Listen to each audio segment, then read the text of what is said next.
Egypt का capital Cairo city से change होकर कुछ और होने वाला है। ये नया कैपिटल सिटी फ्रॉम स्क्रैच बन रहा है। कायरो से 48 किलोमीटर दूर इस ब्रांड न्यू सिटी को फिलहाल बुलाया जा रहा है न्यू एडमिनिस्ट्रेटिव कैपिटल। 2023 में कायरो की पॉपुलेशन वहां शिफ्ट भी होने लगेगी। क्या ये पहली बार हो रहा है कोई कंट्री अपने कैपिटल को चेंज कर रही है? क्योंकि 20th सेंचुरी में करीब 60 कंट्रीज अपना कैपिटल चेंज कर चुकी है। ब्राजील ने आफ्टर इंडिपेंडेंस साल 1960 में अपने कैपिटल को चेंज किया। Rio de Janeiro to Brasilia, इसका एक वर्ड में रीजन था नेशनलिज्म। वो अपने पास्ट के कॉलोनियल कैपिटल से अलग अपना खुद का एक नया कैपिटल बनाना चाहते थे, अपने इंडिपेंडेंट आइडेंटिटी को एसेट करने के लिए। मलेशिया ने अपने नेशनल कैपिटल को शिफ्ट किया कुआलालंपुर टू पुत्रजाया। कारण था ग्लोबल वार्मिंग। कुआलालंपुर की कोस्ट लाइन धीरे धीरे करके सिंक होने लगी। और अगर हम बात करें म्यांमार की, तो साल 2005 में इस कंट्री ने अपने कैपिटल को चेंज किया यांगोन टू नापीदाओ।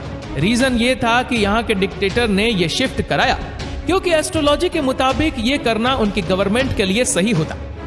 अब हमारे पड़ोसी देश पाकिस्तान का कैपिटल एक टाइम पर कराची हुआ करता था, फिर 1967 में वो इस्लामाबाद हो गया। और उसका रीजन ये था कि इस्लामाबाद आर्मी हेडक्वार्टर के काफी क्लोज था और आर्मी जनरल ही पाकिस्तान में हेड ऑफ द नेशन है।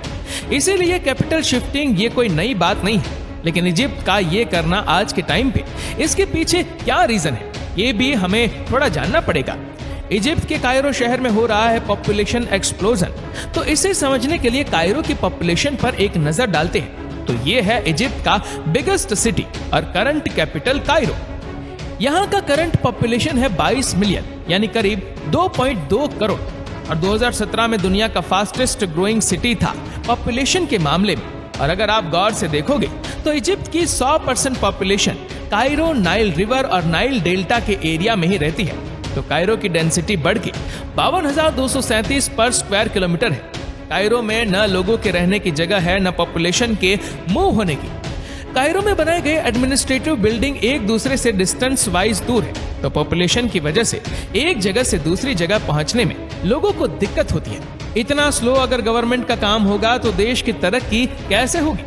अगर हम बात करें इजिप्ट की, तो पॉपुलेशन एक्सप्लोजन को अकोमोडेट करने के लिए इजिप्ट 30,000 एकड़ of green cover every year. और इसकी वजह से कायरो की एयर क्वालिटी इतनी खराब होती जा रही है कि वो जीडीपी को अफेक्ट करने लग गई है। 1% पर ईयर जीडीपी कम हो रहा है। पर यह प्रॉब्लम सिर्फ कायरो का ही नहीं है, इजिप्ट का पॉपुलेशन भी रैपिडली इंक्रीज हो रहा है। 1960 से लेकर अब तक इजिप्ट का पॉपुलेशन 3 गुना बढ़ चुका है। तो सवाल यह है कि आखिर क्यों और कैसे कायरो का पॉपुलेशन इतना बढ़ गया कि आज 22 मिलियन की पॉपुलेशन एक ही जगह पर है, और क्यों? तो इसका आंसर आपको 3 अलग अलग डिफरेंट एंगल को समझकर मिलेगा। सबसे पहला एंगल है इजिप्ट की ज्योग्राफी।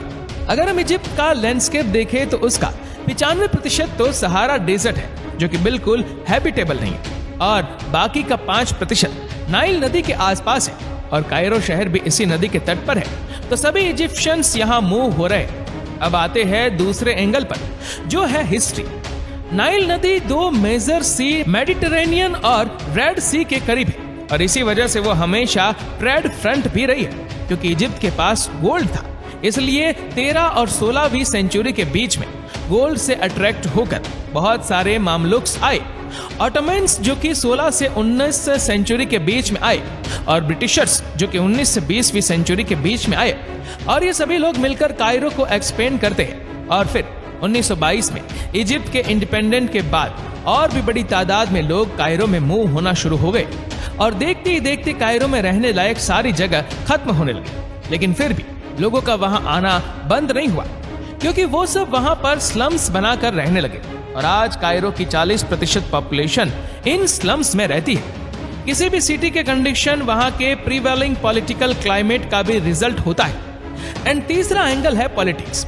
1922 से 1956 तक किसी भी मेजर जनरल ने कायरो की बढ़ती पॉपुलेशन पर ध्यान ही नहीं दिया, लेकिन मेजर जनरल नासिर, जिन्होंने कायरो की बढ़ती पॉपुलेशन को सीरियसली लिया और उसे सॉल्व करने में काफी स्टेप्स लिए, और ये कैपिटल शिफ्टिंग का आइडिया भी सबसे पहले नासिर को ही आया था।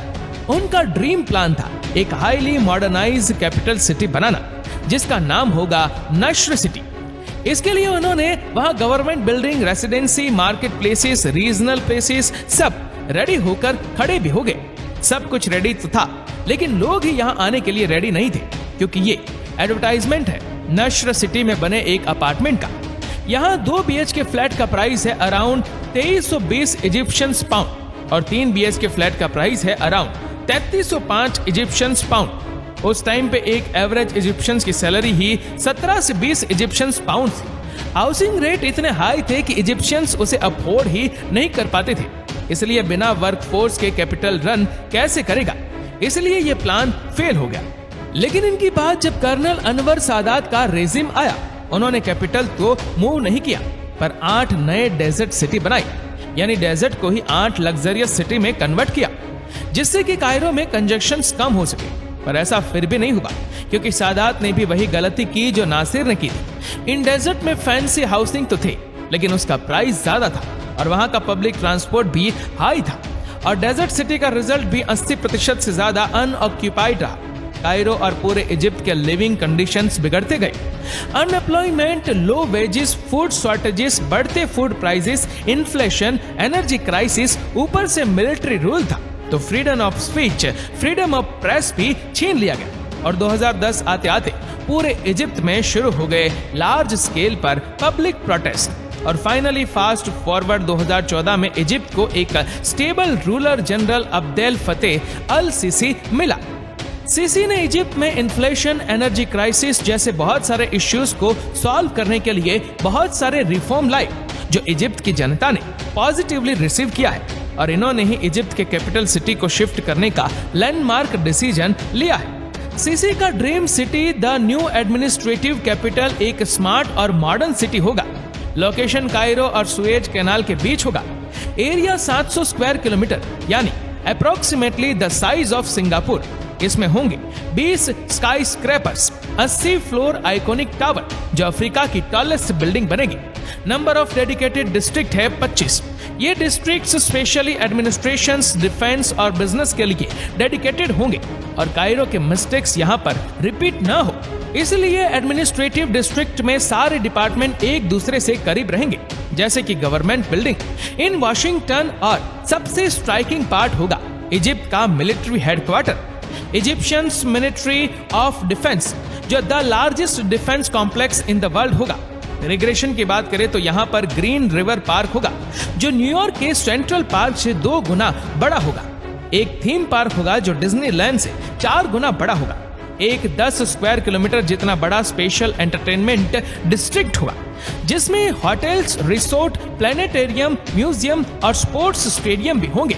और अगर ट्रांसपोर्टेशन की बात करें तो यहाँ पर होगा 643 kilometre roadways, smart population system, electrical train, और साथ ही साथ एक ब्रांड न्यू एयरपोर्ट भी।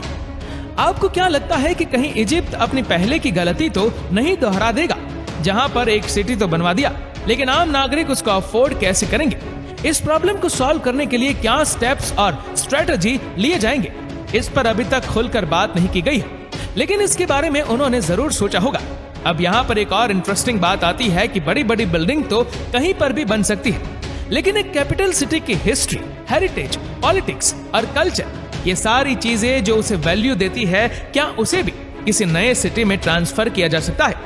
ऑब्वियसली ट्रांसफर नहीं किया जा सकता, और एक कंट्री जिसको लॉस का सामना करना पड़ता है ऐसे डिसीजन लेते वक्त, और इसीलिए इजिप्ट के केस में क्या ये एक सही डिसीजन है जिस तरीके से ये कैपिटल चेंज कर रहे हैं? आपको क्या लगता है कि गवर्नमेंट की तरफ से यह डिसीजन सही था?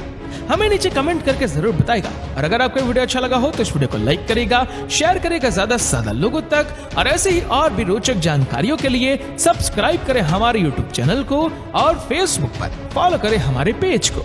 धन्यवाद।